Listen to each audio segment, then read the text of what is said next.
Corby Kummer from the Atlantic, and we're very privileged at Spotlight Health to have two Secretaries of Agriculture with us. And they have been in a good-natured competition to see who can serve longer in the job.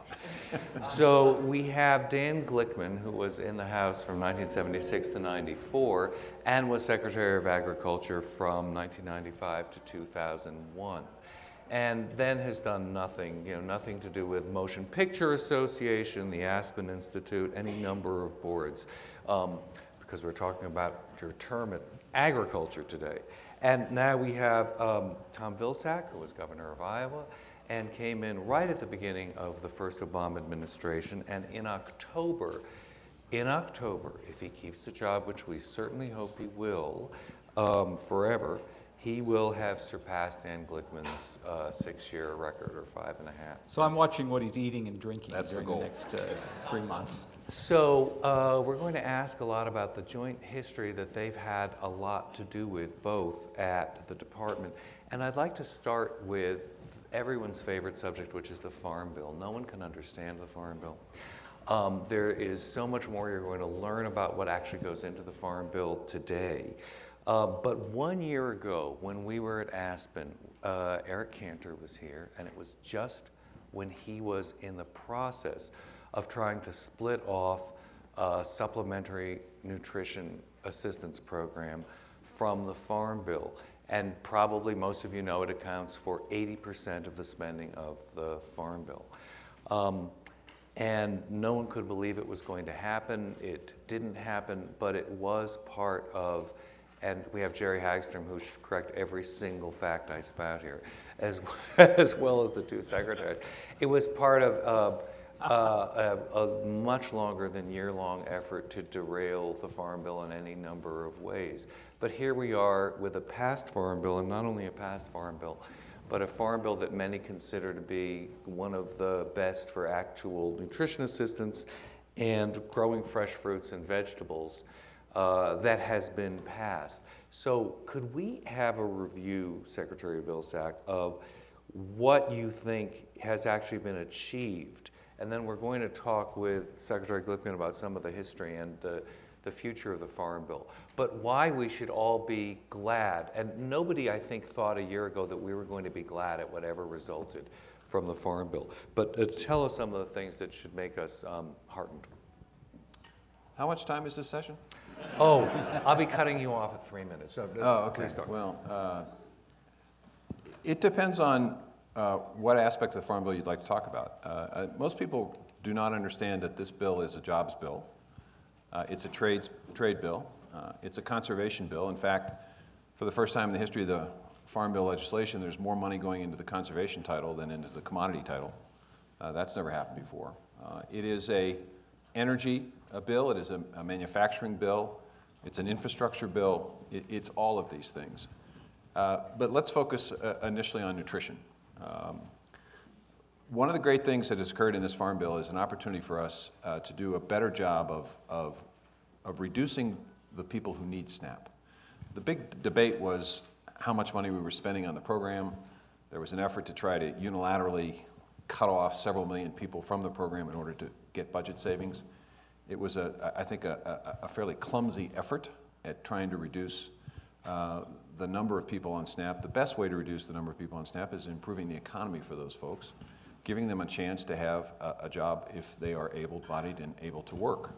So we have created an effort, which we will see this fall and into next year, of creating a number of pilot efforts to try to figure out better ways to connect through working with states, better ways to connect people who are on SNAP with jobs that are being created in this economy.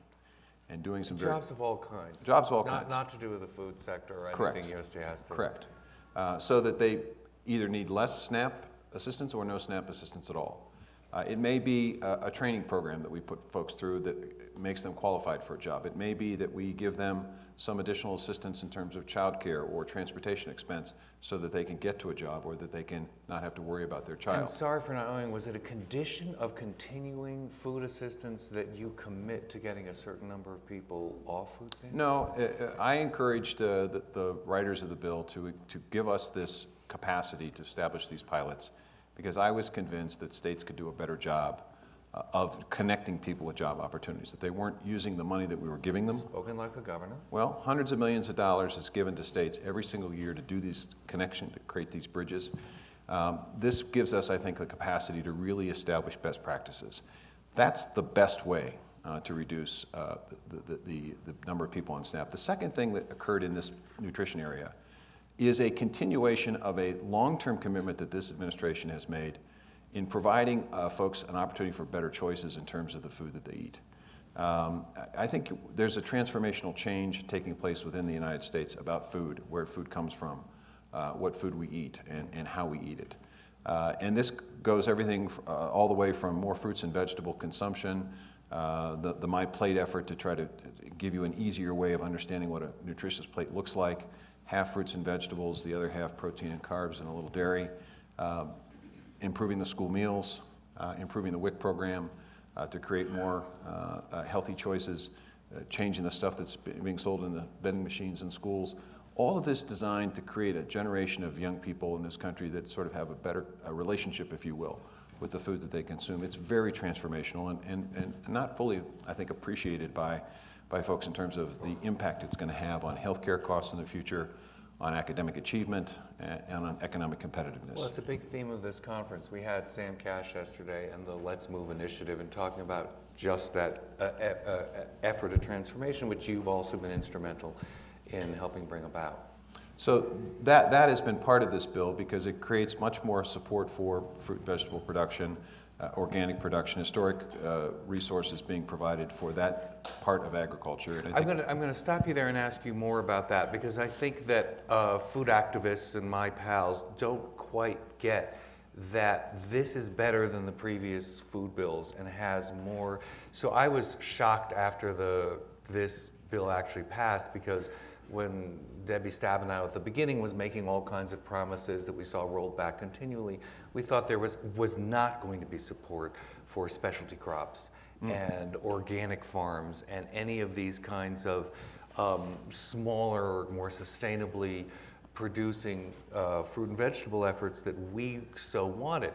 Now bring us up to date on what actually got into the bill. A lot of these producers are small producers, so an increase in the microloan program from $35,000 to $50,000. It's a much easier credit opportunity for folks to get started. New research money, a $120 million commitment to research in terms of organic and specialty crop research. Increased in the specialty crop block grant in this bill. More support for farm to school. More support for expanded farmers markets and for local and regional food production. And systems and food hubs. So a substantial amount of support on that side, on the market side. Also continued support on conservation, the ability of folks to receive conservation money that they weren't receiving before. The ability to make transition from conventional crop production to organic crop production a little bit easier. All of this and a lot more is in the Farm Bill. And it really does provide a much greater level of support and more concrete support. The last thing I would say before you turn it over to Dan is that we have done within USDA an effort to try to educate people working at USDA about the importance of organic. So we have basically a course. Over, I think it's something like 20,000 of our people at USDA have taken the Organics 101 course to understand the importance and significance of organics, and about 8,000 have taken a more advanced course. So there's a better understanding and appreciation within the rank and file of folks who work, career folks who work at USDA. And you very imaginatively took on as your deputy in the first administration, Kathleen Merrigan, who had come from an organic background and did a lot to do this. Secretary Glickman, when we talk about how important nutrition is to the Farm Bill and the transformational effort of changing how people eat, so nutrition was always important when you were there, of course, but was there any kind of emphasis on what's the breakdown of how people should actually be eating? And should the USDA be helping with that? Much less than there is now. And Secretary Vilsack and his team, by the way, I would say that he's presided over the strongest farm economy in history. Highest farm prices, highest land values, lowest debt to asset ratio, and I'm sure there are a myriad of other measuring sticks. I'm envious that I was there. We had the lowest farm prices since the Depression. So Congratulations is all I'm going to say. On your luck. I'd say a couple things. Number one, historically, farm bills have been written for 5 program crops: wheat, corn, cotton, rice, and soybeans. And you had a specialty crop industry, but it was largely separate, and they had their own rules. They didn't fall within the farm bill, and those specialty crops were largely grown in a very few states. This farm bill does something else which is really good. It provides the opportunity for specialty crop growers to get insurance. Yep. And no farmer is going to grow anything, even a small farmer, unless he's got some protection, or he or she's got some protection against risk, just the volatility of the weather and that kind of thing. So some slight background, small farmers who grow fruits and vegetables were incredibly envious of the big 5 farmers because they got direct subsidies. Now much of this support has been transformed to crop insurance. So it's giving protection and access to fruit and vegetable farmers that they never had under the farm. Yeah, all farmers will be eligible for this, but fruit and vegetable farmers, and it will be easier for them to grow it in parts of the country they never were able to grow it before, because they would often lose their farm program benefits for wheat or corn or cotton if they were to grow stone fruit or other forms of vegetables on there, which I think is very Or things that we recognize as food. That's what's so confusing about the Farm Bill, because the Big 5 goes into so many products that have nothing to do with food as we know it. And one other thing I would say too, which again Secretary Vilsack has carried forward just remarkably, is that, remember the movie Field of Dreams? It was in your state. Yes. And the line was, "If we build it, they will come." That's been kind of the historic history of agriculture for many years. If we grow it, they will buy it. And it's changing remarkably. It has to do with the nature of modern social media and activism by consumers and health. People, if they buy it, we will grow it, is becoming more of a phenomenon than the other way. And that's a profound change, and that's a healthy change, and the marketplace will make changes that for a long time the Congress and the statutory authorities didn't make. Mm-hmm. And when you say enviously that Secretary Vilsack has presided over this very strong farm economy, would he perhaps envy you that you presided over a farm bill that still had the historic alliance of urban and rural constituencies that always held together this Frankenstein of a bill? Because, as everyone here knows, the urban politicians needed food assistance. They had to have that. That was an enormous part of the bill. And the rural politicians needed the supports for agriculture and the subsidies that were in the Big 5. And now it's thought that that is fraying and might not even continue that alliance. But can you talk about the advantages and disadvantages of that kind of alliance and holding it together when you were Secretary? Remember, we had great leaders in Congress. Farm bills have historically been congressional up until, I think under Secretary Vilsack, he had a lot more input into the farm bill than a lot of secretaries had. But you had leaders like Senators Dole, McGovern, Humphrey, and others who were from farm states but had a great progressive instinct on helping hungry people and feeding them. And Senator Dole is perhaps the classic example of this. A conservative senator coming from western Kansas, fought in the Second World War, came from a Depression-era economy, and knew what poverty and hunger was like. So didn't begrudge poor people and felt that they were, that equation made intellectual sense. And so that coalition was useful both for philosophical purposes as well as practical purposes, getting votes from both sides. I think it frayed some to this time, but I don't know. Tom would know more. I don't think it's permanently frayed. I think it's changing, but I don't think it's broken. So he might know more, but would he say more?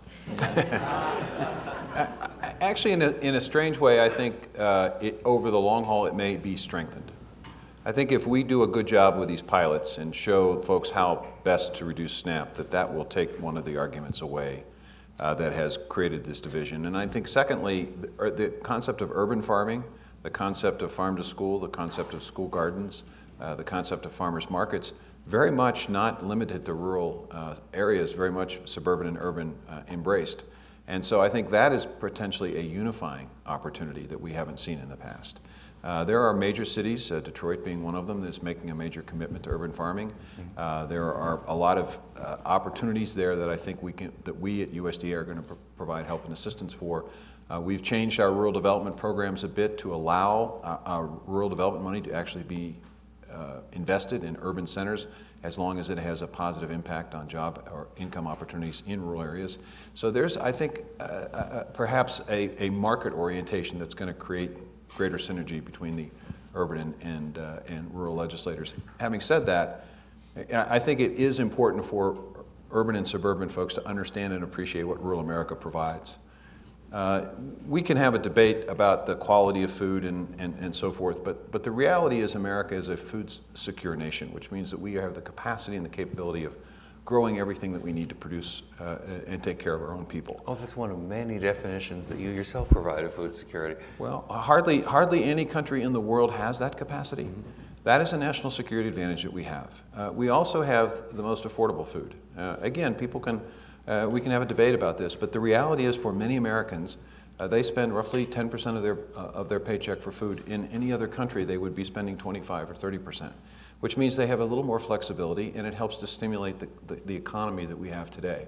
And frankly, the rural areas are also the place where, as we mentioned in our earlier discussion, a disproportionate number of folks in the military come from. So there are important, it's an important place. Secretary Glickman, talk about the number of casualties. Yeah, way disproportionate number of rural citizens and small town citizens who have died or been wounded in Afghanistan and Iraq compared to those from the rest of the country, which goes to the issue of patriotism, community, responsibility, all cultural values that the Department of Agriculture wants to promote. So community responsibility to the land and rural fabric, that's what we were talking about. And I and many people see it frayed by the consolidation of industrial farms, the reduction from 20% of the American population being farmers in the 1930s to 1% to 2% today. And you were saying that you're committed to trying to restore some of that. So can you talk a bit about trying to restore that very torn and frayed rural fabric, and also some of the youth programs of farming that you're supporting? I mean, I was born and raised in a city and had no real experience with farmers until I moved to a small town in Iowa and practiced law. And I practiced law during the 80s when we had a farm crisis and farmers were losing their farms. I got to know these people, got to respect them, got to care deeply about them, and recognized that it is difficult for small to mid-sized operators to be able to compete with a production-sized operation. The efficiencies are tremendous, and the differential between costs of doing business put these small to medium-sized producers at a serious disadvantage. So rather than trying to have them play a game which they frankly have a hard time competing in, let's create a different game for them that they can basically participate in and can control. Let's create digital markets. Let's create a local and regional food market in which they are not dealing through a third party, but they're dealing directly with their customer. They have a relationship with their customer, and their customer is willing potentially to pay just a bit more for that relationship. So we all know that through farmers market, but describe some of the other ways that get farmers access to much larger markets than us on a Saturday morning in our straw hats. Food hub. The ability to aggregate this locally produced food into a central location and then use that food hub to essentially distribute it to larger purchasers. The ability of a large-scale commercial-sized operation like a Walmart, who understands that it gives them a competitive advantage in their store to be able to say, these tomatoes are from local producers. Linking more closely what's grown regionally and locally with schools. Schools purchase a tremendous amount. This is a $350 million business today. Frankly, it could be a multi-billion-dollar business in the future. And whenever I meet with small farm groups, this is their golden But door. I think, as Tom says, the paradigm is changing right before our eyes in terms of the power base. I mean, the relationship between the consumers and the farmers is actually developing and much closer. I remember some of the days when I was in the House of Representatives particularly, we would commiserate when prices were low and we couldn't get better farm legislation. Why don't those people in urban America understand what we go through? Don't they know how hard our work is? And a legitimate question. Did you just say the consumers were a power base and didn't quite understand that they were to support correct. farmers? Yeah, you know. So how can consumers use that power better? Well, they're using it today. They're using it today by demanding to know where their food comes from, by demanding an opportunity in their community to have a farmer's market, by encouraging their local school board to take a look at where food is being purchased It makes very little sense for a school district to buy something 1,000 or 2,000 miles away and have it shipped and frozen and processed in a central kitchen. It would be much better if they purchased that food in and around the community. Right, but to make that possible, USDA has been supporting food hubs. You're actually giving money to food hubs. I remember you did a great directory and interactive map on the web. But have you actually been giving money to support that infrastructure? We've supported, there's a 64% increase in food hubs, in large part because of the resources that we're providing at USDA. We're also getting schools more aware of the opportunity. We have a farm to school program. It's a relatively small program, but it has done enormous work. It has recently surveyed schools, and we know that there are literally thousands of schools that want this opportunity. So we've created a farm to school program that gives them the ability to do sort of survey what's being grown and raised. We have conservation practices that allow those growers to extend their growing season. We've done over 13,000 tunnel houses that we've funded. So there's a wide variety of things that we're doing to help support this market. Food hubs is one of them. Talking to grocery stores, and particularly grocery stores and chains, saying, you know, you really need to do a better job of dealing with food deserts. You need to think about your community responsibility. So I talked to the co-CEO of Whole Foods and suggested that they had a responsibility not just in suburban America and not just in well-to-do America, but in central inner-city America. So they have established a store in Detroit. They've got one that's going to open in New Orleans. They have. So you're behind that good publicity we're seeing for Whole Foods now, because not behind it, but encourage Walter, Rob, to basically sit down with African American ministers, have them express the concern that they had about their congregation and their health, and say to his team, develop a different system for this kind of store. Create a different model, not the traditional model that we use in evaluating locations.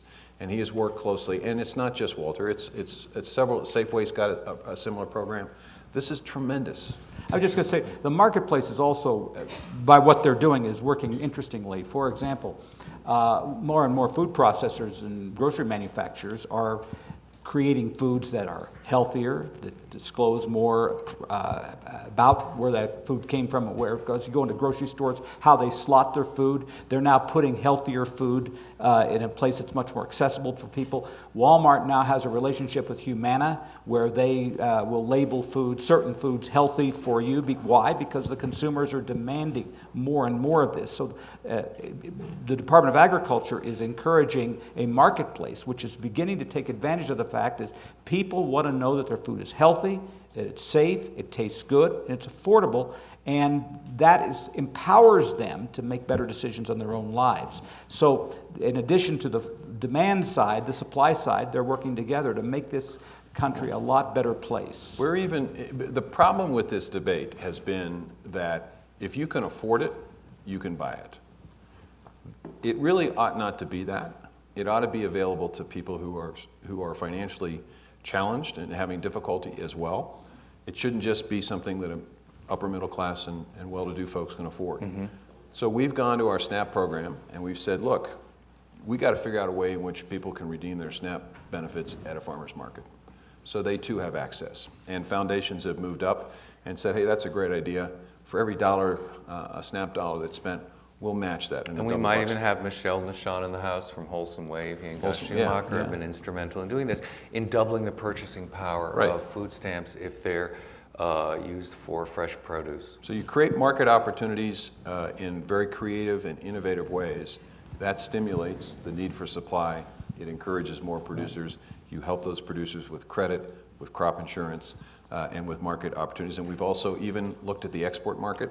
And by having equivalency agreements on organics. Well, let's go to that in a minute. I once wrote a whole op-ed just calling for EBT wireless card readers in farmers markets because people couldn't use food stamps. Now that seems to be solved. And Iowa was the pioneer in funding these. There are over 8,200 farmers markets in the country today. About half of them, and this has been dramatically increased in the last couple of years. Half of them now have EBT capacity. And we're obviously encouraging more and more and more of that to take place. But you were saying farmer and global and organic. Is that okay that we go to that? Sure. I was just going to say there's one other factor here which I don't recall being a major part of agriculture policy over the years, and that is the increasing power of health and health issues in agriculture. And, it was for years and years and years, health and agriculture were viewed as just on totally separate tracks, even though a French philosopher once said, you are what you eat. And that has a lot to determine about how long you live and how healthy you are. But that's another factor. Tell me what you eat and I will tell you who you are. Pardon? Tell me what you eat and I will tell you Is that who you are. okay? Yeah. You mean I misquoted the guy? No, but No, everybody he wants to know doesn't who matter. you are by what you eat. I don't think, I think you need to change the subject. Okay. For years and years and years, our dietary guidelines followed one route and our farm policy followed another route. And we subsidized certain farms and not other farms. And it was natural because that's how agriculture grew. There wasn't anything conspiratorial about it. It's just kind of the way it grew up. But that is just radically changing. Now we think that they're integrally connected and that all agriculture should respond to the health demands and the future of the country. But aren't we just talking about it? How is it actually joined in some meaningful way? Well, the school lunch program. The ability to change the school lunch program is directly related to the dietary guidelines.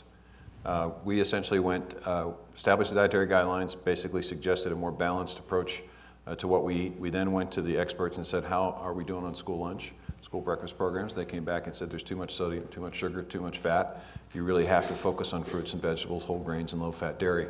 So we have begun that process, and you also need to send a consistent message in your a la carte line and in your vending machines, which we are doing.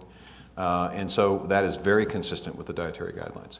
Our SNAP... Can you just remind us what a la carte means? It sounds so innocent when it has to do with school lunches. It's not. The ability of a youngster to go through a line and basically not get what is being served as the lunch of the day, but there are options if they're willing to pay. By outside commercial vendors, whom we won't name, but often don't offer the most nutritious choices. Well, it's that, or it could be the a la carte line that's actually provided by the school itself. It's an option for kids, and we wanted to make sure that there's a consistency throughout that, and it's enormously significant because it is part of this generational change. And I can guarantee you, we will have over time less obesity. We're going to have kids who are healthier.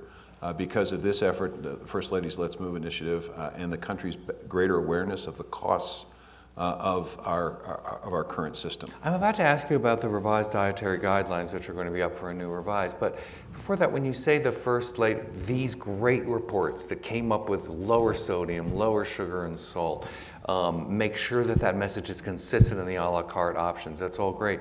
But then when it comes to actually implementing them, industry isn't so happy and hauls out the argument that too much fruit and vegetables are being wasted, it's too hard to comply with a lowered sodium, and tries to roll it back. We talked about that a good deal yesterday with Sam Cass. What has been your view of this and the success that there will be in trying to introduce waivers that essentially roll back these increased regulations? I don't think they're going to get waivers. The president's very insistent, and he's right about this. This should not happen, and I totally agree. A couple of things. First of all, on the waste issue, first of all, there's no indication, and a Harvard study suggested that the level of food waste taking place at schools today is no greater than it was before we changed the rules. Right, it's always been. But this is a completely different approach here. But folks, if there's going to be a discussion about waste, then every single person in this audience, every single person in this country needs to be engaged in this, because we waste 133 billion pounds of food a year. That's 30% of all the food that's produced in this country is wasted. It's the single largest component of our landfills in terms of solid waste. It is a huge methane producer. We have to be much more serious in this country about food waste. When we talk about international food security, it's always about food loss and the ability to properly store food. And 50% of the food that's grown globally doesn't get to the plate. It gets to our plate, but then it goes in the garbage pail, or it doesn't get reused when it could be reused, or it doesn't get composted when it could be composted.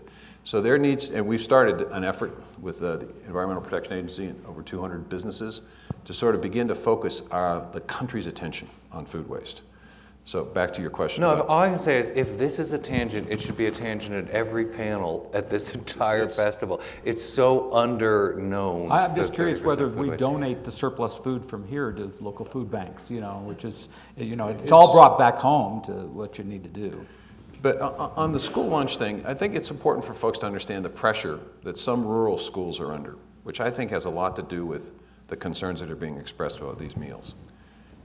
rural schools are seeing shrinking populations, and which means that they have shrinking support from state and local governments, shrinking budgets.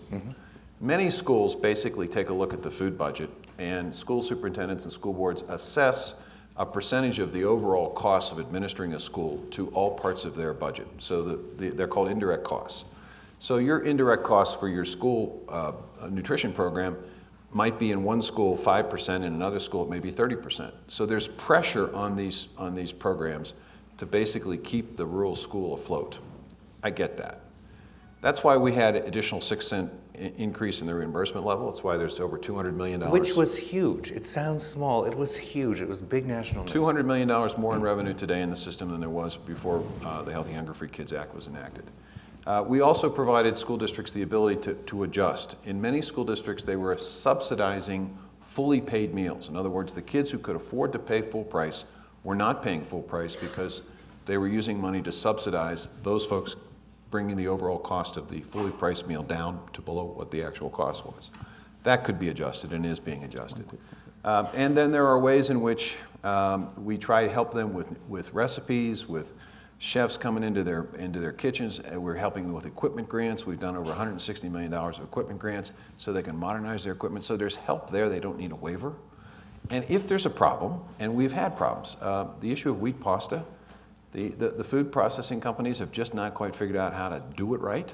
So we've given them more time. We can give them flexibility. This is the idea of trying to increase whole grain portions rather than white grain, and which is thought to, it's high versus low glycemic index, and it's thought to be a more sustained release of energy over time. I'm just going to say, I was president of the school board before I went into Congress. There's nothing Secretary Glickman has not That's done. right. So, and let me tell you, it was not the highest priority. The school meals and the people who worked managing these hardworking, we used to call them the school lunch ladies, but they were very hardworking people. And lowest priority after about everything else. And of course, those of you who are in this room who are my age remember what those meals were like. The roast beef had the colors of the rainbow in it, and I mean, you're working to change that stuff to make it healthier and tastier, and it will have a profound impact in these people's lives over their lifetime. So you think these rollbacks won't be rolled back, and that the waivers won't succeed? No, the Senate version of the appropriations bill. This all is in the context of the appropriation bill.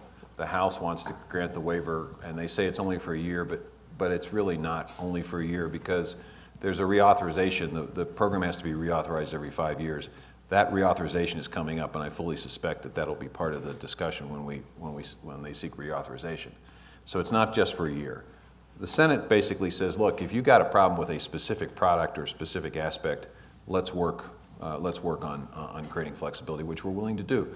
But waiving the program basically is a step back when we're now beginning to see forward progress. It also takes forever to implement, so it's just postponing how long it takes to actually happen. That, and I can ask the former president of the school board, how interested do you think school boards will be for the USDA to come in and start auditing their books to determine whether or not, in fact, the school lunch program is breaking About the as bank? interested as having a root canal, I would say. So it's just not practical. And there was a truly great piece about this by the country's leading agriculture reporter, who is tapping away in the first draft, Jerry Hagstrom, about the School Nutrition Association being co-opted by industry to go against the interests of its own members.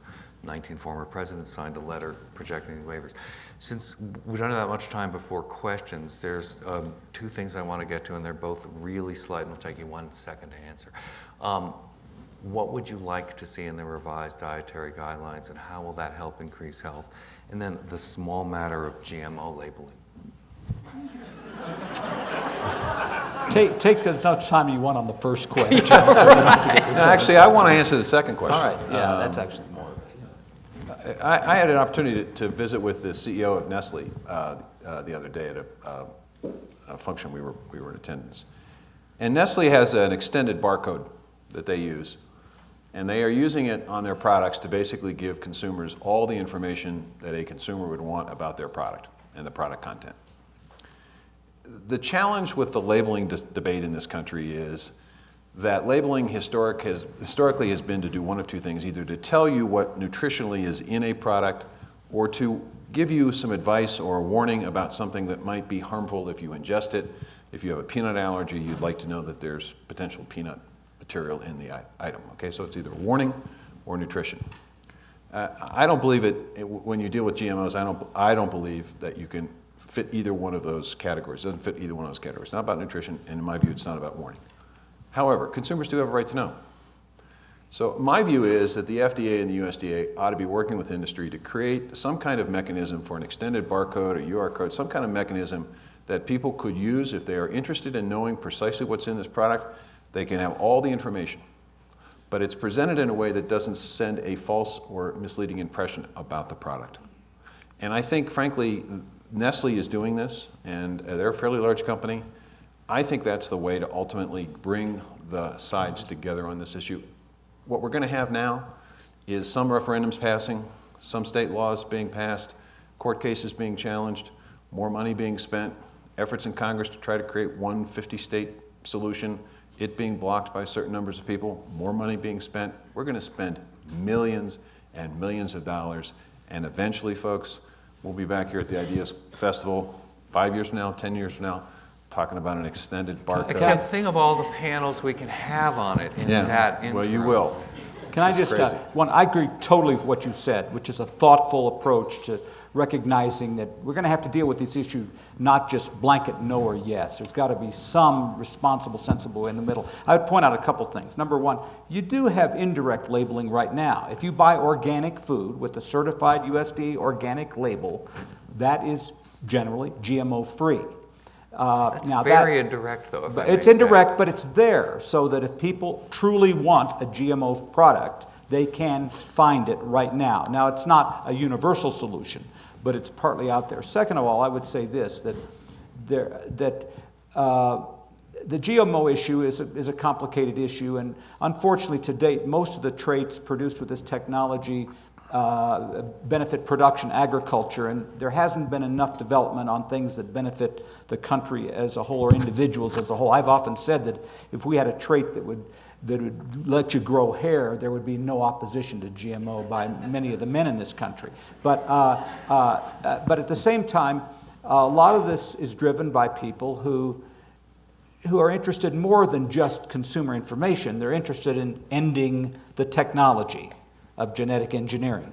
And, you know, I think every time when science is totally stifled, it's not beneficial to society as a whole. That doesn't mean that there aren't legitimate issues being raised. Sure. But in some people's minds, this is an indirect way of just closing down the science of biotechnology and food. That's what the labeling issue often opens the door to. Are you trying to end scientific technology and research that probably very few people would ever support ending?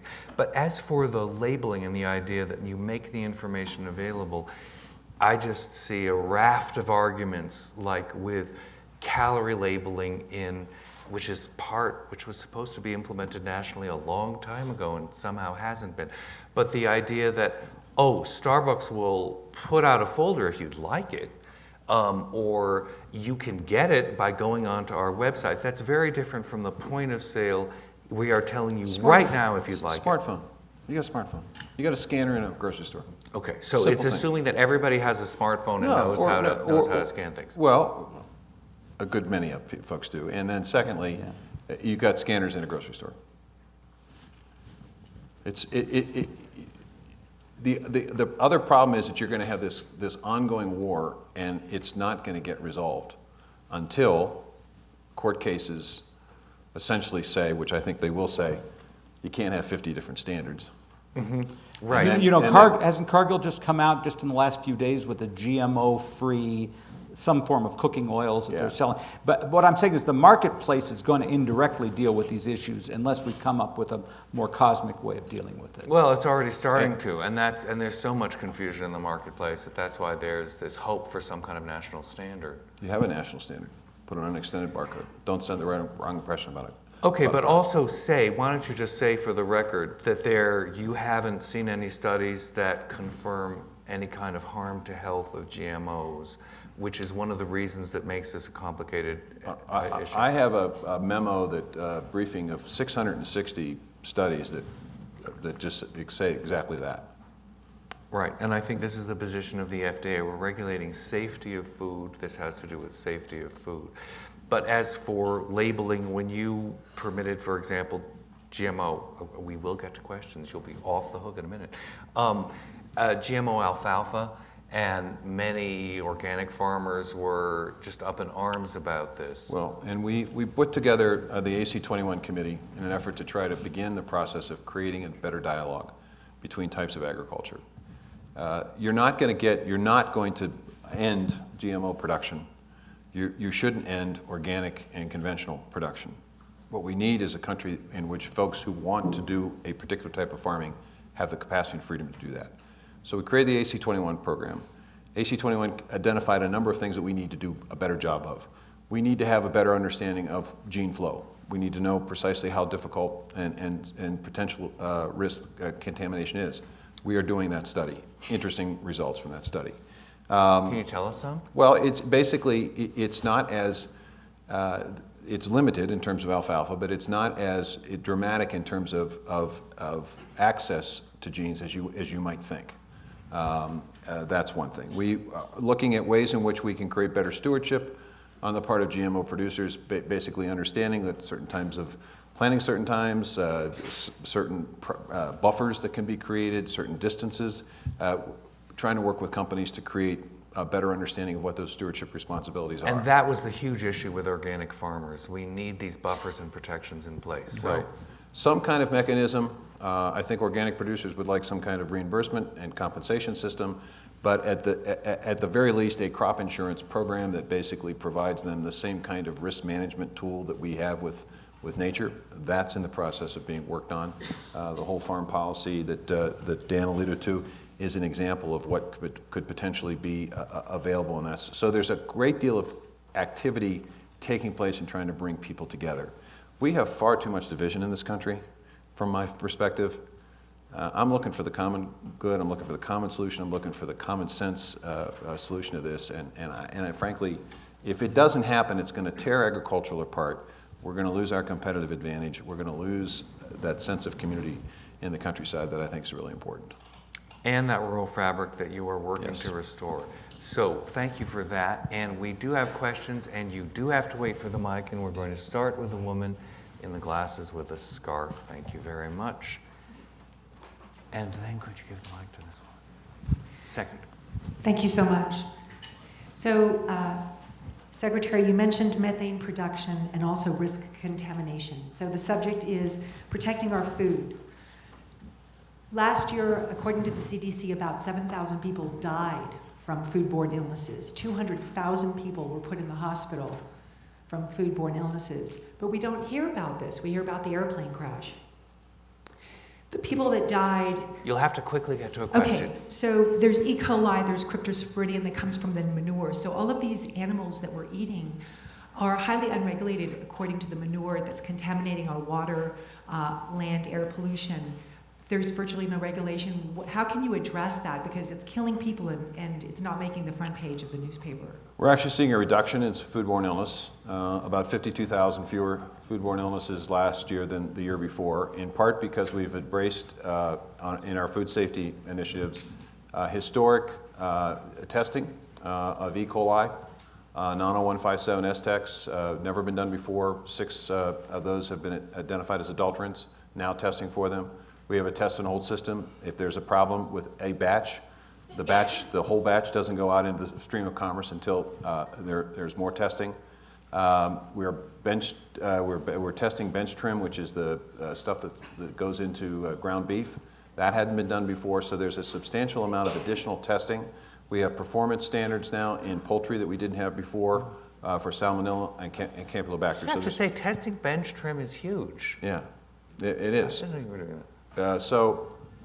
Many things have occurred in this space. We have a public information system that we put together that allows us to do a little better job of identifying potential hazards. So there is a great deal of work being done in this space. And there's also research being done. There's a constant amount of research being done on trying to figure out precisely how to deal with these issues, how to improve handling practices on the farm. So the fact that you don't hear about it, one of the challenges that I have as a secretary is the extraordinary reach of the Department of Agriculture. We do food safety, we do broadband expansion, we build schools, we do hospitals, we do trade agreements, we do farm programs, we do crop insurance, we do nutrition programs, we do school lunch program. We do a lot of things. And it's food safety as regards meat. Meat, poultry, and processed eggs. But the reality is we do a great deal and we talk about a lot of things, but sometimes it's hard And to the penetrate. FDA has also been given additional powers, and Right. they need more staff to do their part of the The Food Safety game as well. Modernization Act, historic effort in the first time in 70 years to improve how all the other aspects of food are being handled. So I think food safety is a focus, and there has been a lot of attention paid on it. Thanks. We have Esther Dyson. Thank you. From Hiccup, if I can get this to work. There, Yeah. Oh, there we go. It works. This is not a what are you doing question, but a question more about scalability. Supposing everything we're hoping for works out, people now eat fruits and vegetables, they're not factory farmed, they have healthy diets. How much of the land would actually need to be in agriculture? Will we need to go to hydroponics?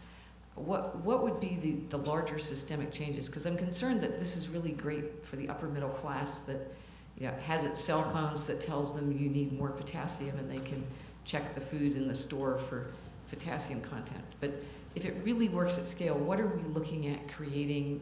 And I'm not trying to stop us from doing it, but I'm trying to get us to think about what we need to do that. And I'm going to tack on a question to that, which is related and I wanted to ask. So thank you for that question, which is, if you had your way, what would the population of the country devoted to agricultural work and pursuits increase to from its current 1% to 2%? So, but please, Esther Dyson's question first.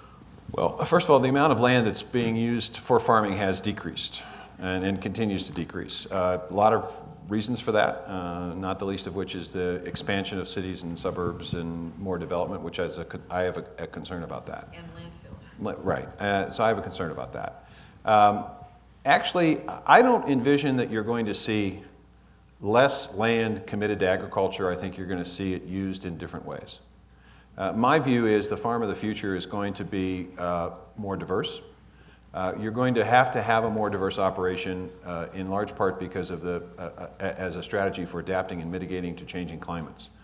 We know that the climate's changing. We know that weather patterns are changing. We know that that is going to impact and affect agriculture unless we mitigate and adapt to those changes. I was in a field in Iowa not long ago, a cornfield, which has a mechanism in it that basically every 20 seconds, or every second, 20 measurements are done of the wind, water vapor, and CO2. This stuff is so calibrated that if you are downwind of this machine, it will pick up your CO2 emissions as you breathe. Very, very complicated stuff. But what it's telling us is that as that field gets warmer, the impact on growth and so forth is more significant during the night than it is during the day. Now that information is going to will allow us to better utilize that farm. But also, I hear no people. I hear fewer and fewer No, workers. not necessarily. The farm of the future is more diversified. You may have more forested areas. You may have areas dedicated to environmental credits, ecosystem markets, the use of land to help a regulated industry meet its regulation responsibilities by sequestering certain carbon. That's business opportunity, that's small business development. It may be a small area dedicated to the farmer's market, that is, or food hub, that's business development. You will still have commodity-sized operations, obviously. Those are also jobs. So it's going to be a much more diversified operation. And the reality is, we have a major responsibility here as humankind, which is that we're going to see increasing world populations.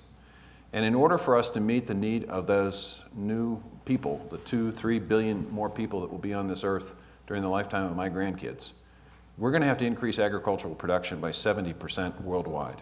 To do that, it's going to require as much innovation in the next 40 years as we've had in the preceding 10,000 years. And it's going to require us to do a much better job of using the land that we have, and to do it in a way that doesn't exacerbate the climate issues. American agriculture is 8% of our emissions. If you include forestry, it's a net sink. We obviously want to keep that equation in balance. American agriculture is better in terms of climate emissions than global agriculture is. Global agriculture is 14 to 15%. One other thing, the Farm Bill changes the paradigm here because it allows fruit and vegetable growers to get insurance on their crops. You don't think that's a big deal?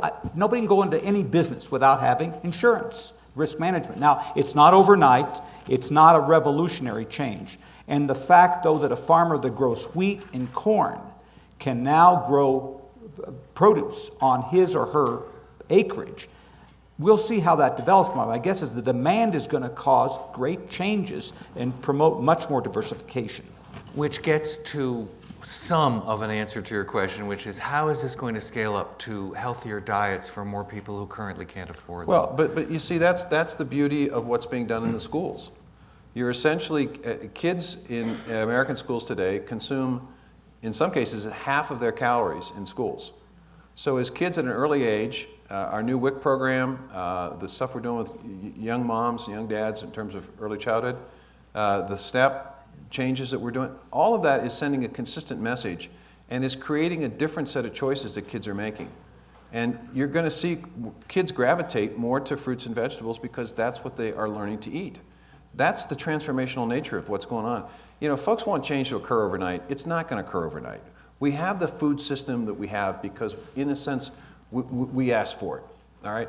We have the school lunch program we have because in the 40s, Harry Truman was concerned we didn't have enough calories to have a standing army. In the 60s and 70s, we had processed food come into our diets because all of a sudden a lot of people were getting into the workforce. People weren't going to spend an hour or 2 hours preparing a meal from scratch. They wanted something they could put in a pot of boiling water or stick in that microwave. That really encouraged processed food. Well, now people are sort of trending back in a different direction. And over time, you're going to see a remarkable change. And that's going to filter down. It isn't going to be limited just to the folks who can afford it. I think you're going to see it across the board. And health issues are going to not invade, that's the wrong word, work together with agriculture. So health insurance premium costs, insurance issues generally are going to demand people be healthier and have a better diet, or else they're going to pay through the nose, either through insurance premiums or uncompensated care. So that's where health and agriculture are coming together closer than ever has been before. And did we get or we have Harvey Feinberg. So could we have a microphone in the front and the gentleman in the blue? No, sorry, gentleman in the blue, front row. Well, thank you very much, Corby. I'm Harvey Feinberg from the Institute of Medicine, and thanks for a wonderful discussion with two great leaders. One of the severe problems and worsening in the United States is antimicrobial resistance. Antibiotics, which have been good for many years, are no longer useful. A part of the problem is the routine use of antimicrobials as growth promoters in animals. Mm-hmm. My question is this: if the American consumer only wanted to buy antimicrobial-free meats, what would be the disruption and what would be the adaptation among the producers in America? And is the USDA positioned to, if it wished, with the authority to label meats as never antimicrobial use? Well, I think you might get to that perfect world in your scenario, but the reality is I think the cost of food would be astronomical. Astronomical. No, well, it's not. No. It's much more expensive in Europe. Much more expensive in Europe. And it's not, as I interpreted your question, it was not even using it for purposes of appropriate disease control, which I think is a concern in terms of animal welfare. I think the way to do this is the way we're now approaching it, which is to essentially say it ought not to be used for growth purposes, but it ought to be used in a very judicious way for the treatment of actual illnesses and diseases. It ought to be done in conjunction with a veterinarian. It ought not to be something that you just do because you want to do it or you feel like you can do it. So we are now involving the state veterinarians and our veterinarians and the Veterinarians Association, so they are going to be present when these medications are administered.